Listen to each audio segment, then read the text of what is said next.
আগে জয় শ্রীরাম বলতো, মনে আছে? হ্যাঁ মনে আছে। ঠেলায় না পড়লে বেড়াল গাছে ওঠে না। তা জয় শ্রীরাম বলার সাথে ঠেলায় না পড়লে বিড়াল গাছে ওঠে না, এটার সম্পর্কটা কি? না তুমি আমার একটু খোলসা করে বলো তো, কি বলতে চাইছো একটু খোলসা করে বলো। এখন বলছে জয় মা কালী, এখন বলছে জয় মা দুর্গা। না বোঝো ঠেলা। তা আগে জয় শ্রীরাম বলতো, এখন জয় মা কালী বলুক বা জয় মা দুর্গা বলুক, সবই তো ভগবানেরই নাম। তো এটার মধ্যে মানে সমস্যাটা কি হচ্ছে কাকু তোমার? সকাল সকাল কি সস্তার কিছু মেলেটারে এসছো নাকি?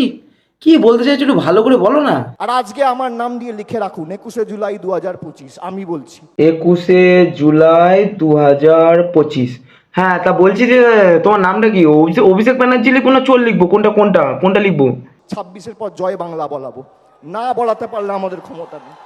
আচ্ছা এইবার বুঝলাম, তাহলে তোমায় এটাই মন করতে চাইছো যে 26-এ তোমরা যদি ক্ষমতায় থাকতে পারো তাহলে জয় শ্রীরামের জায়গায় তোমরা জয় বাংলা বলাবা।